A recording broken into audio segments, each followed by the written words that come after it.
Vamos a hablar un poquito y enseñar un poquito acerca de discernir el cuerpo de Jesús, pero antes le doy un antecedente. La Santa Cena o la Mesa del Señor fue instituida por Cristo. Yo quiero enseñarle, más que predicarle, quiero sembrarle una semilla en su corazón. Entonces, la Santa Cena fue instituida por Cristo. La encontramos en Lucas 22, 14 al 20. Cuando era la hora, se sentó a la mesa y con él los apóstoles y les dijo: cuánto he deseado comer con vosotros esta Pascua antes que padezca, porque os digo que no la comeré más hasta que se cumpla en el reino de Dios. Y habiendo tomado la copa, dio gracias y dijo: tomad esto y repartidlo entre vosotros, porque os digo que no beberé más del fruto de la vid hasta que el reino de Dios venga. Y tomó el pan y dio gracias y lo partió y les dio diciendo: este es mi cuerpo que por vosotros es dado, haced esto en memoria de mí. De igual manera, después que hubo cenado, tomó la copa diciendo: esta copa es el nuevo pacto en mi sangre que por vosotros se derrama. Bueno, después más adelante Pablo lo enseña a los corintios y Pablo les da una enseñanza muy linda acerca de la cena del Señor. Aparte que los corintios estaban en unas situaciones un poquito difíciles y ahorita le comento. Y quiero que vea conmigo primero los Corintios capítulo 11 versículos 23 al 26. Dice Pablo: porque yo recibí del Señor lo que también os he enseñado. Eso dice, yo lo recibí de Cristo. Que el Señor Jesús, la noche que fue entregado, tomó pan y habiendo dado gracias lo partió y dijo: tomad, comed, este es mi cuerpo que por vosotros es partido, haced esto en memoria de mí. Asimismo también tomó la copa después de haber cenado, diciendo: esta copa es el nuevo pacto en mi sangre, haced esto todas las veces que la bebiereis en memoria de mí. O sea, y no dijo cuándo, no dijo en qué días de calendario, no dijo en qué días en especial se tomará la cena, dijo todas las veces que la beban. O sea que nosotros tenemos libertad para poder conmemorar la muerte de Cristo el día y a la hora que querramos. Nada más que si dice todas las veces que lo hagan, háganlo en memoria de mí. Y luego dice, versículo 26, así pues todas las veces que comieres este pan y bebieres esta copa, la muerte del Señor anunciáis hasta que Él venga. Entonces Pablo les está diciendo: Cristo instituyó la mesa del Señor, les define lo que significa el pan, lo que significa la copa, les enseña que Cristo ordena que se celebre en memoria de Él para honrarle, para agradecerle, para exaltarle, y dice que hay que hacerlo siempre que podamos.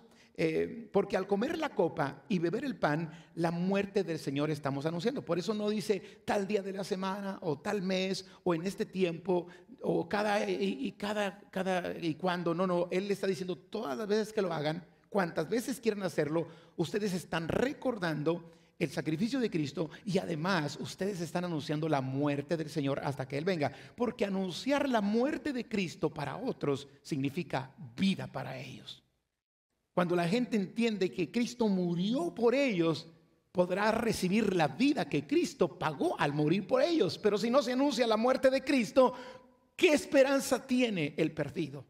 Por eso, como creyentes, como iglesia, estaremos anunciando que Cristo murió por nuestros pecados, que fue sepultado conforme a las Escrituras por nuestros pecados, pero que también resucitó al tercer día y hoy está a la derecha del Padre intercediendo por nosotros. Pero el contexto es importante. El contexto en el que Pablo le está hablando a los corintios es muy importante y hay que ponerle mucha atención. La iglesia de los corintios no era cualquier iglesia, era una buena iglesia, o al menos tenía muchas cosas buenas que el Señor les había dado. Quiero que vaya conmigo a 1 Corintios capítulo 1 del 4 al 7. Dice Pablo: gracias doy a mi Dios siempre por vosotros, por la gracia de Dios que os fue dada en Cristo Jesús. Porque en todas las cosas fuisteis enriquecidos en Él, en toda palabra y en toda ciencia, así como el testimonio acerca de Cristo ha sido confirmado en vosotros, de tal manera, mire qué interesante, que nada os falta en ningún don. O sea, era una iglesia que se movía en los dones del Espíritu. Qué impresionante. Esperando la manifestación de nuestro Señor Jesucristo. Entonces les dice: ustedes tienen la gracia de Dios, son ricos en todas las cosas en Cristo, son ricos en palabra, son ricos en ciencia, ustedes tienen un buen testimonio de Cristo y nada les falta. Era una iglesia bendecida, pero tenía dos problemas. Bueno, más bien un problema originaba el otro, pero al final eran dos problemas. Primero, estaban llenos de contiendas entre ellos. Estaban llenos de división entre ellos. Tenían muchos problemas entre ellos. Mire cómo se los expresa el apóstol Pablo en 1 Corintios capítulo 1, 10 y 11. Os ruego pues, hermanos, por el nombre de nuestro Señor Jesucristo, que habléis todos una misma cosa y que no haya entre vosotros divisiones, sino que estéis perfectamente unidos en una misma mente y en un mismo parecer. Porque he sido informado acerca de vosotros, hermanos míos, por los de Cloé, que hay entre vosotros contiendas. Tenían muchos dones, estaban ricos en palabra, estaban ricos en ciencia, daban un buen testimonio de Cristo, pero entre ellos estaban llenos de problemas. Y la causa de que estaban llenos de problemas es que eran inmaduros espiritualmente hablando. Mire cómo lo expresa Pablo ahí en el capítulo 3 del 1 al 4 de 1 Corintios. De manera que yo, hermanos, no pude hablaros como a espirituales, sino como a carnales, como a niños en Cristo. Os di a beber leche y no vianda, porque aún no eras capaces, ni sois capaces todavía, porque aún sois carnales. Pues habiendo entre vosotros celos, contiendas, disensiones, no sois carnales y andáis como hombres. Porque diciendo el uno, yo ciertamente soy de Pablo, y el otro, yo soy de Apolos, ¿no sois carnales? Ahora, si usted revisa ahí en el capítulo 11, de versículo 17 al 22, no lo voy a leer, pero Pablo, cuando les va a hablar de la mesa del Señor, dice: ustedes cuando se congregan, les dice, ustedes no se congregan para lo mejor, ustedes se congregan para lo peor. Qué impresionante que alguien, un pastor, te diga: tú cuando vienes a la iglesia no vienes para lo mejor, tú vienes para lo peor. Eso les dice Pablo a los corintios. Dice: cuando ustedes se reúnen, están divididos, sí, están juntos físicamente, pero están divididos en su alma, están divididos en su corazón. Dice: ustedes se reúnen para comer de la mesa del Señor, pero lo que hacen no es comer de la mesa del Señor. Ustedes no han entendido bien, corintios, lo que realmente significa comer de la mesa del Señor, porque en ustedes, les decía, hay egoísmo, hay insensibilidad a las necesidades de otros, pierden el sentido de lo que significa la mesa del Señor, porque cada uno se adelanta a tomar su propia cena. Uno tiene hambre y el otro se embriaga, y luego les dice: hay indiferencia a las necesidades de otros y no les importa lo que puedan estar pasando otras personas. Yo calmo mi necesidad, yo calmo mi hambre, y a ver cómo le hacen los demás. Dice el apóstol Pablo: no se debe hacer así. Y acto seguido les regula o les indica o les ordena la forma en que se debe celebrar la mesa del Señor. Y eso lo encontramos ahí en el versículo 27 al 32 de 1 Corintios 11. Y luego dice: de manera que cualquiera que comiere este pan o bebiere esta copa del Señor indignamente, será culpado del cuerpo y de la sangre del Señor. Por tanto, pruébese cada uno a sí mismo y coma así del pan y beba de la copa. Porque el que come y bebe indignamente, sin discernir el cuerpo del Señor, juicio come y bebe para sí. Por lo cual hay muchos enfermos y debilitados entre vosotros, y muchos duermen. Estaba hablando Pablo de una enfermedad espiritual, de una debilidad espiritual y de una muerte espiritual. Después dice en el versículo 31: si pues nos examinásemos a nosotros mismos, no seríamos juzgados, mas siendo juzgados somos castigados por el Señor, para que no seamos condenados con el mundo. Entonces Pablo aquí les está resaltando la importancia de cuando se tomaba la mesa del Señor, lo hicieran de manera digna, pero además les advierte del peligro de hacerlo de manera indigna. Ahora, cuando el apóstol Pablo habla de dignamente, está hablando de ustedes cuando se reúnan para tomar de la mesa del Señor, deben tener una conciencia de lo que esto significa. No es un acto litúrgico, religioso, no es parte de un programa dominical, no es parte del programa de servicio de la iglesia. No, es algo más que eso. Ustedes tienen que tener conciencia de lo que significa. Ustedes deben entender lo que realmente significa, creer realmente en lo que están haciendo, creer realmente en la obra de Cristo y aceptar la obra de Cristo en sus corazones, darle la importancia que merece. No es un simple acto religioso, hay un propósito. Ustedes están glorificando a Dios, están recordando a Cristo, están agradeciendo a Cristo, están amando a Cristo, y además están anunciando que Cristo murió por otros para que los que escuchan tengan posibilidad de vida. Por eso dice, ustedes anuncian la muerte del Señor hasta que Él venga. Pero además, cuando toman de la mesa del Señor, ustedes tienen acceso, escúchelo, iglesia, tenemos acceso a todos los beneficios que Cristo pagó con su muerte en la cruz del Calvario. Ahora, en cuanto al peligro de no hacerlo dignamente, dice el apóstol Pablo, si tú no lo haces dignamente, vas a ser culpado del cuerpo y de la sangre del Señor. Ahora, yo quiero aclararle algo aquí. Definitivamente, Cristo murió por nuestra culpa. Los soldados romanos, los líderes judíos fueron un instrumento ahí, pero realmente quien llevó a la cruz a Cristo fue mi pecado y el suyo, y somos culpables. Pero cuando venimos a Cristo, Cristo quita nuestra culpa. La Biblia dice que de modo que si alguno está en Cristo, es una nueva criatura. Las cosas viejas pasaron y ahora todas son hechas nuevas. Pero si después de venir a Cristo, escúchelo bien, si después de venir a Cristo no estamos viviendo dignamente delante de Él y estamos pecando contra Él, estamos pisoteando su sacrificio. Y al pisotear su sacrificio y su sangre, pecamos contra su cuerpo y contra su sangre y volvemos a ser culpables. Por eso el apóstol Pablo dice, tengan cuidado, porque quien lo haga indignamente será culpado del cuerpo y de la sangre del Señor. Peca contra el cuerpo y contra la sangre del Señor, y en lugar de recibir los beneficios, se pueden convertir ahora en culpables junto con los que lo mataron. Y dice, la causa por la que hay mucha debilidad en la iglesia y la causa por la que hay mucha enfermedad en la iglesia y la causa por la que muchos están o algunos están muriendo en la iglesia es porque no han entendido el sacrificio de Cristo y lo que significa recordar su muerte. Hoy la iglesia de Cristo está sufriendo.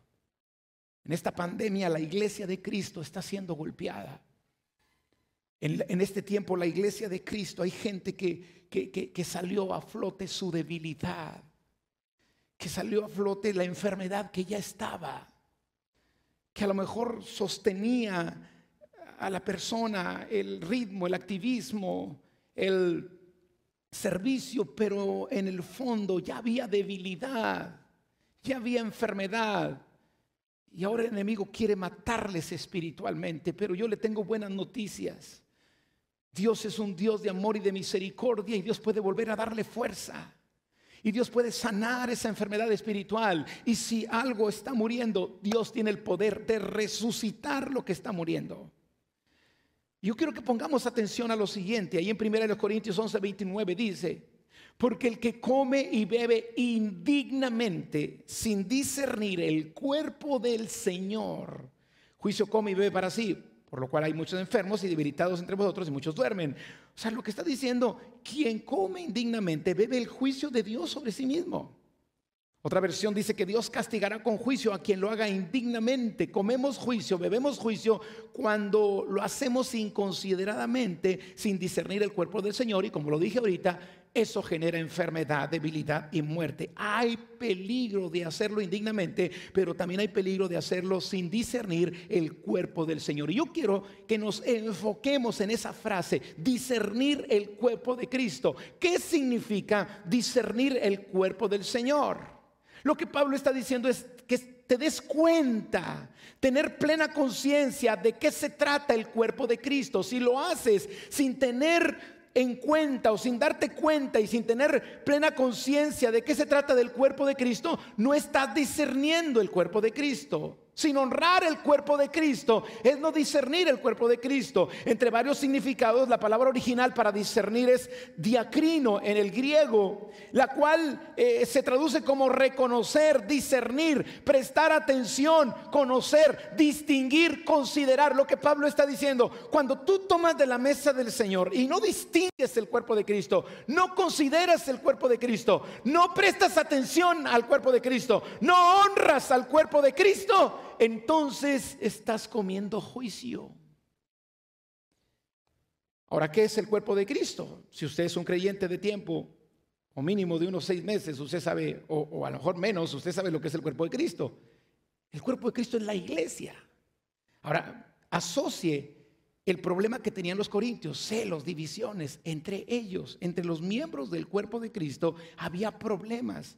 Y dice, ustedes tienen que aprender a discernir el cuerpo de Cristo para que esos problemas salgan de ustedes, para que esos problemas sean quitados de ustedes. Porque si no lo hacen, están haciendo mal, son indignos.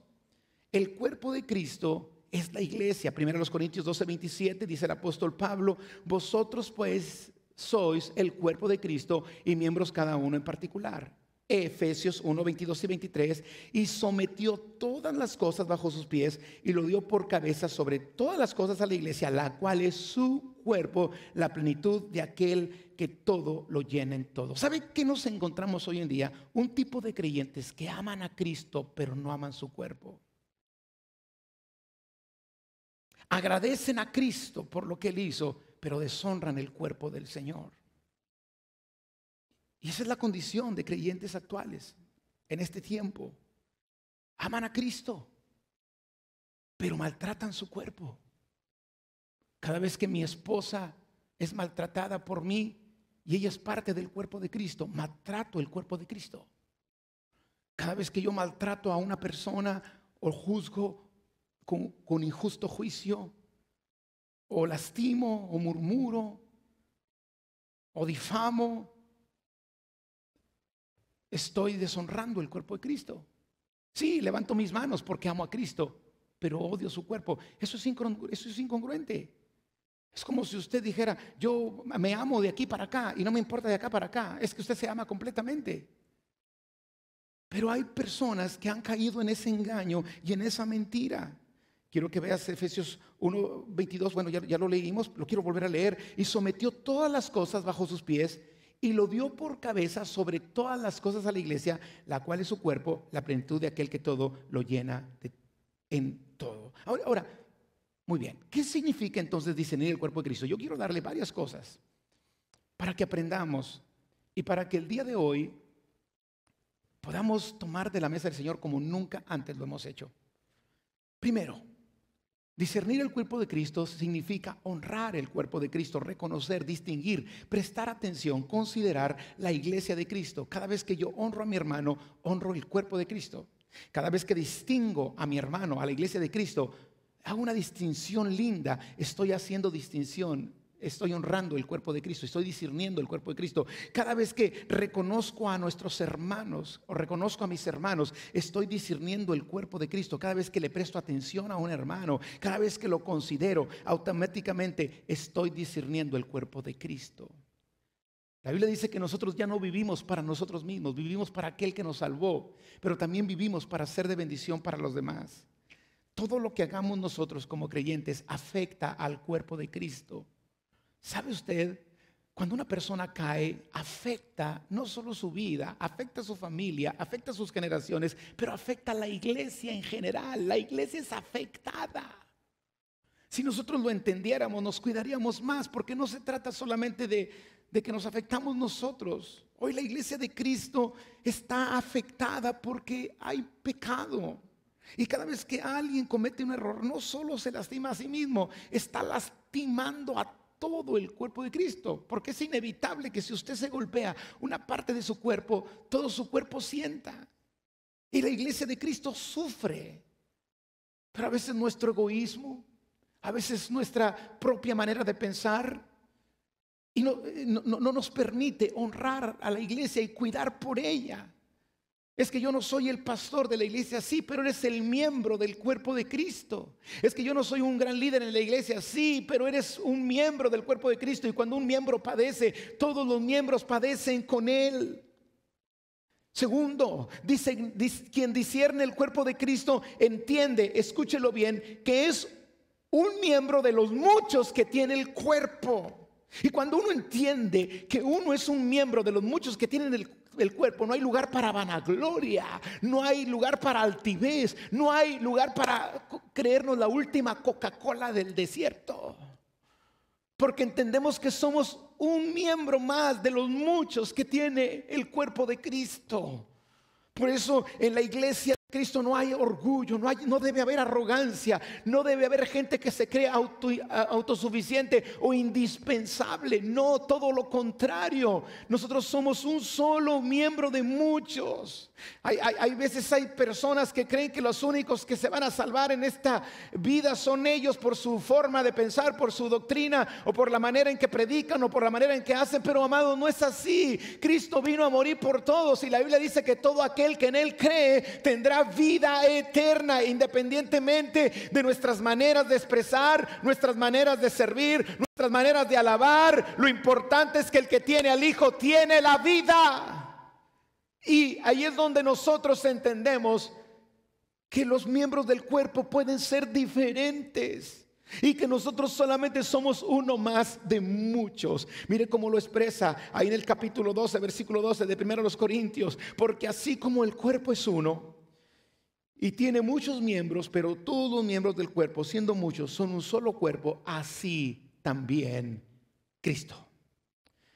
Pero hay algo más. Discernir el cuerpo de Cristo es entender y aceptar la importancia que tiene cada miembro en el cuerpo. Todos los miembros del cuerpo son importantes. ¿Qué parte de su cuerpo usted quiere maltratar? ¿Qué parte de su cuerpo vale menos que otra? Todos los miembros del cuerpo de Cristo son importantes, independientemente del lugar que ocupan. Cada miembro es importante y es necesario. Cristo nos colocó, dice la Biblia, como Él quiso. Ahí en 1 Corintios 12, 14 al 18, además el cuerpo no es un solo miembro, sino muchos. Si dijere el pie, porque no soy mano, no soy del cuerpo, y por eso no será del cuerpo. Y si dijere la oreja, porque no soy ojo, no soy del cuerpo, y por eso no será del cuerpo. Si todo el cuerpo fuese ojo, ¿dónde estaría el oído? Y si fuese todo oído, ¿dónde estaría el olfato? Mas ahora Dios ha colocado los miembros, cada uno de ellos, en el cuerpo como Él quiso. Todos los miembros del cuerpo de Cristo son importantes. Pero hay algo más. Discernir el cuerpo de Cristo es aceptar la necesidad y la dependencia que tenemos unos de otros. Es aceptar que yo necesito de los otros miembros y que no puedo trabajar aislado y que estamos dependiendo los unos de los otros, como mi mano. Mi mano no puede trabajar sola, mi mano tiene que estar conectada a mi cerebro para poderse mover. Mi cerebro le manda señales a mi mano. Mi mano no puede trabajar sola. Mi mano necesita de la presión sanguínea para que irrigue sangre y poderla mover. Mi mano necesita de los nutrientes que mi estómago está, después de que como, separando para enviarlos, para fortalecerla. Mi mano no puede actuar sola. Y como mi mano, mi pie, mis ojos, todo mi cuerpo y su cuerpo no pueden trabajar solos, son interdependientes los unos de los otros. Jesús dijo que separados de Él nada podemos hacer, y esa es la gran verdad. Pero también es importante saber que no podemos vivir independientes del cuerpo de Cristo, y hay que aceptar esa necesidad. Y quien lo entiende, busca esa interdependencia. Quien lo entiende busca estar conectado al cuerpo de Cristo. 1 Corintios 12, 21. Ni el ojo puede decir a la mano, no te necesito, ni tampoco a la cabeza, a los pies, no tengo necesidad de vosotros. Pero hay algo más, amados. Discernir el cuerpo de Cristo es apreciar y tratar a los demás miembros por lo que son y no por lo que parecen. Esto es muy profundo. Discernir el cuerpo de Cristo es tratar y apreciar a los demás miembros por lo que son y no por lo que parecen. ¿Sabe que uno de los problemas que tenemos los seres humanos es que nos vamos tanto por lo que parecen las cosas? Juzgamos tanto por la apariencia. Y de pronto hacemos distinción, y discernir el cuerpo de Cristo se trata de hacer distinción, pero para bien, no para sobajar, no para lastimar, no para ignorar, no para menospreciar. Y amados, nosotros debemos aprender a apreciar a los demás miembros del cuerpo de Cristo, no por la posición que tienen, de liderazgo, aunque podemos honrar esa posición. Pero nosotros debemos apreciar y tratar por lo que son, más por lo que hacen o lo que tienen. En el cuerpo de Cristo cada persona es importante y apreciada de la misma manera, y el trato a cada persona debe ser exactamente el mismo, independientemente de su condición intelectual, social, económica y de cualquier tipo. El apóstol Santiago nos dice que no hagamos distinción entre la gente, pero eso va a suceder cuando nosotros apreciemos a la gente y los tratemos por lo que son y no por lo que parecen o por lo que tienen. Dice 1 Corintios 12, 22 y 23, antes bien los miembros del cuerpo que parecen más débiles son los más necesarios. Y aquellos del cuerpo que nos parecen menos dignos, a estos vestimos más dignamente. Y los que nosotros son menos decorosos se tratan con más decoro. Pero también discernir el cuerpo de Cristo significa que nos preocupamos por los demás miembros. Cada miembro preocupado por los demás miembros. Así es como debe funcionar el cuerpo. Así es como debe funcionar la iglesia. Todo mundo preocupándonos por los demás. Capítulo 12, versículo 24 y 25, primero los Corintios, porque los que en nosotros son más decorosos no tienen necesidad, pero Dios ordenó el cuerpo dando más abundante honor al que le faltaba, para que no haya desaveniencia en el cuerpo, sino que los miembros todos se preocupen los unos por los otros. Si yo soy una persona egoísta y solo estoy pensando en mí, en lo que yo necesito, en lo que a mí me falta, en lo que yo quisiera tener, en lo que los demás me hacen, estoy preocupado demasiado por mí mismo. Si usted se preocupa demasiado por usted mismo y no se preocupa por los demás, perdone, usted no está discerniendo el cuerpo de Cristo. Si a usted el enemigo le ha metido en la cabeza que usted es la víctima, que usted es la persona que no atienden, que usted es la persona que no quieren, que usted está envuelto en eso, en lugar de decir, Señor, yo voy a orar por aquel y voy a orar por el otro y me voy a preocupar por este y cómo estará aquel, ya no nos estamos tan preocupados por nosotros, sino que estamos también preocupados por los demás. Usted está discerniendo el cuerpo de Cristo. Pero si todo gira en torno a usted, posiblemente no ha entendido lo que es discernir el cuerpo del Señor. Pero también, amados, discernir es empatía. Nosotros tenemos empatía con las personas. Discernir el cuerpo es tener empatía con el cuerpo. Quien discierne el cuerpo de Cristo se duele con el que padece y se goza con el que recibe honra.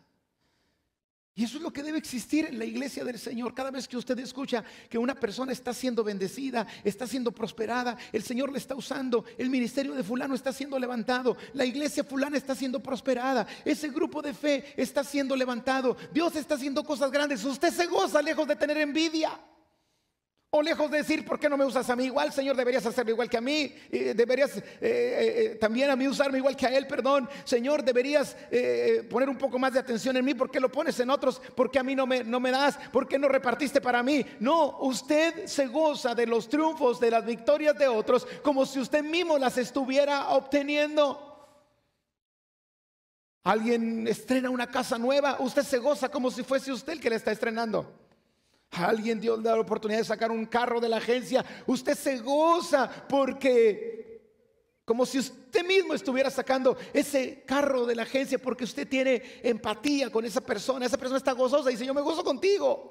La persona está teniendo éxito, la persona, Dios le está levantando, usted hace suyos sus triunfos. Eso es empatía y eso es discernir el cuerpo de Cristo. Pero también cuando esa persona cae, cuando esa persona se duele, cuando esa persona se encuentra en problemas, usted está ahí también diciendo, yo estoy contigo, estoy padeciendo como tú estás padeciendo, estoy sintiendo como tú estás sintiendo, yo estoy aquí para apoyarte, yo estoy aquí para ayudarte, porque discernir el cuerpo de Cristo es empatía.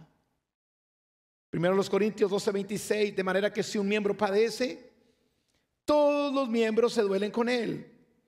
Y si un miembro recibe honra, todos los miembros con él se gozan. Pero también, amados, discernir el cuerpo de Cristo es dar importancia y buscar la unidad del cuerpo. Amados, necesitamos hoy como nunca buscar la unidad de la iglesia. Jesús, antes de despedirse de sus discípulos, oró al Padre por la unidad de la iglesia. Jesús, antes de despedirse de sus discípulos, clamó a Dios por la unidad de la iglesia. Y quiero decirle que lamentablemente en estos tiempos hay una parte de la iglesia que no contribuye a la unidad. Juan 17, 20 al 23, el Señor Jesús ora al Padre y le dice: mas no ruego solamente por estos, sino también por los que han de creer en mí por la palabra de ellos, para que todos sean uno, como tú, oh Padre, en mí y yo en ti, que también ellos sean uno en nosotros, para que el mundo crea que tú me enviaste. La gloria que me diste yo les he dado para que sean uno, así como nosotros somos uno, yo en ellos y tú en mí, para que sean perfectos en unidad, para que el mundo conozca que tú me enviaste y que les has amado a ellos como también a mí me has amado. Ese es el deseo de Cristo para la iglesia.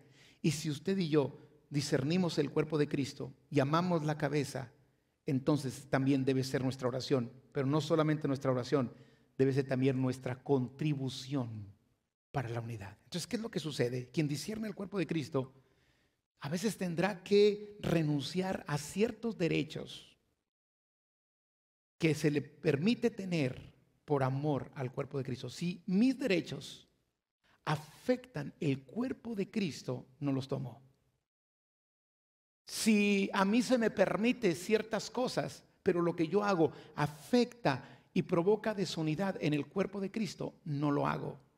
Y ahí es donde tenemos que vencer, porque renunciar a algo a lo que tenemos derecho, es difícil. Si a veces batallamos para renunciar a lo que sí tenemos derecho, imagínese usted llegar al punto donde usted y yo tenemos que renunciar a lo que sí tenemos derecho, a lo que legalmente nos corresponde, a lo que podemos hacer con toda libertad, pero me doy cuenta que lo que yo hago provoca desunidad en el cuerpo, entonces simplemente renuncio a ese derecho para hacer lo correcto. Eso es discernir el cuerpo del Señor. Pues imagínense, si el renunciar a algo a lo que tengo derecho provoca la unidad del cuerpo, ¿cuánto más sería renunciar a lo que no tengo derecho? Porque normalmente lo que no tengo derecho es lo que afecta más al cuerpo. Pablo decía: si mi comida le es ocasión de caer a mi hermano, no voy a comer. Tengo el derecho de hacerlo. Se me es permitido. Tengo la convicción de hacerlo, pero sé que el comer cierto tipo de comida le afecta a mi hermano. Simple y sencillamente por amor a él, no lo voy a hacer. Eso, amados, significa discernir el cuerpo de Cristo, provocando la unidad y no el mal testimonio. Pero también discernir el cuerpo de Cristo es aceptar nuestra pertenencia a una nueva familia y honrar esa familia. A veces somos tan egoístas, como que no nos importa la familia, pero en términos naturales, usted representa un apellido, usted representa una familia. Cuando usted se porta mal, es una vergüenza para la familia. Yo siempre le digo a la gente: si te andas portando mal, no digas que eres del castillo del rey, porque es una vergüenza para la familia.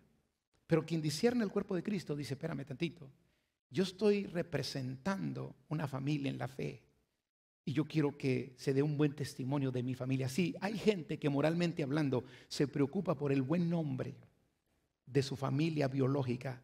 ¿Cuánto más nosotros como creyentes debemos preocuparnos por el buen testimonio de nuestra familia espiritual?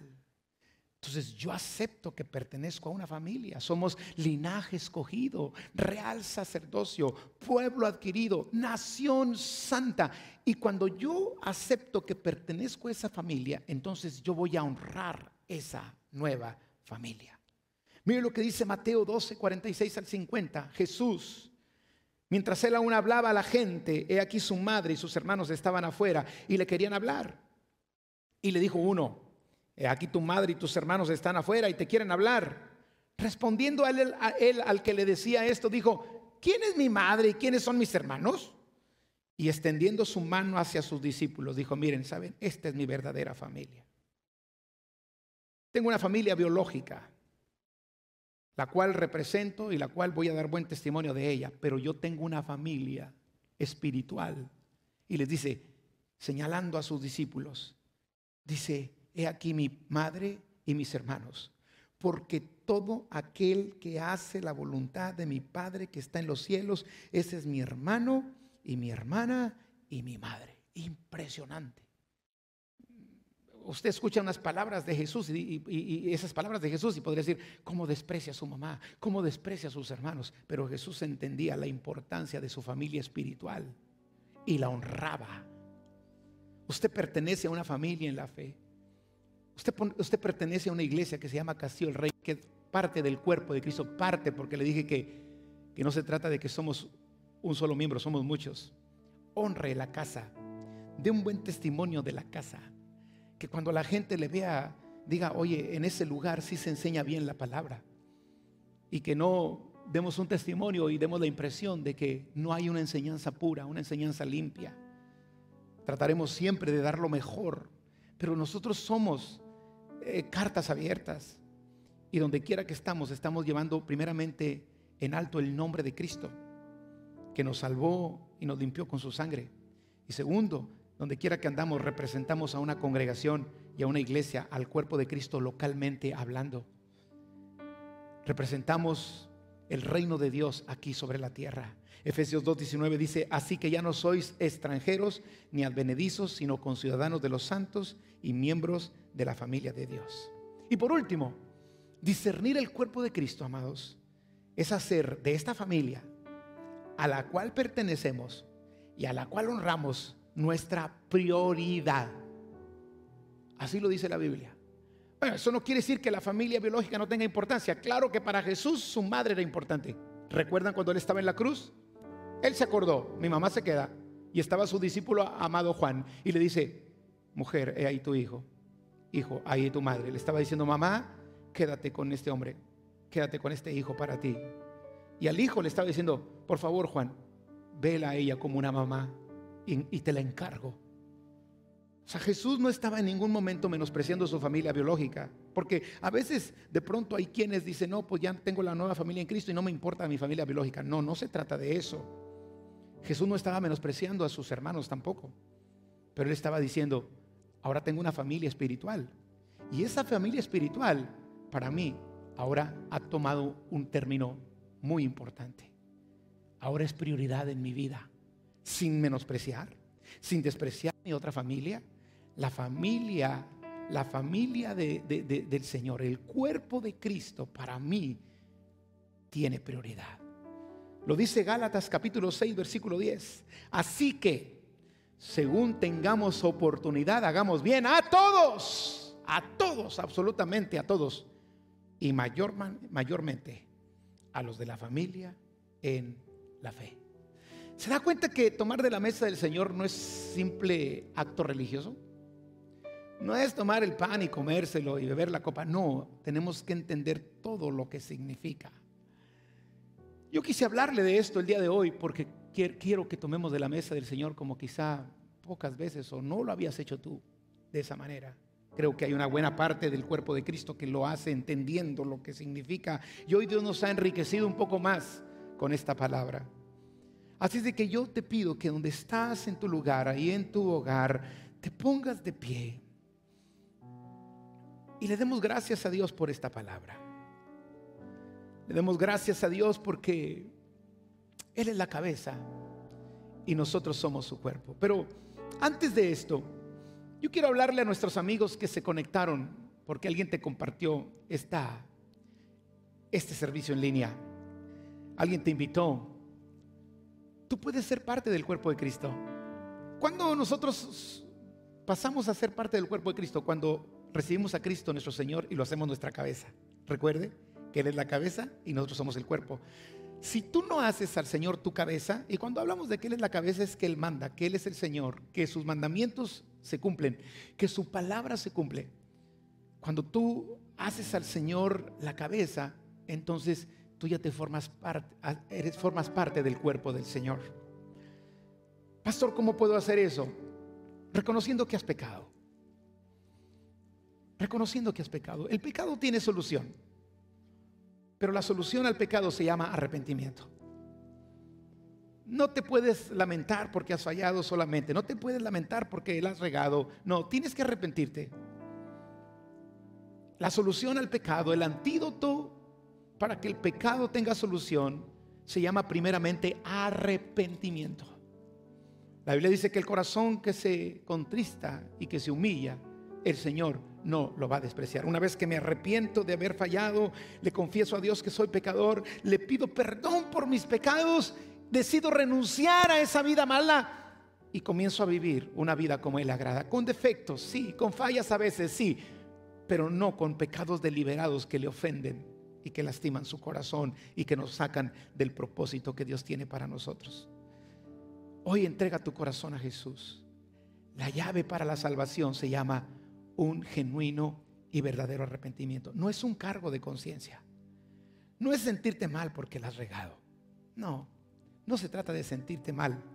Se trata de sentirte mal porque estás realmente arrepentida o arrepentido de tus pecados.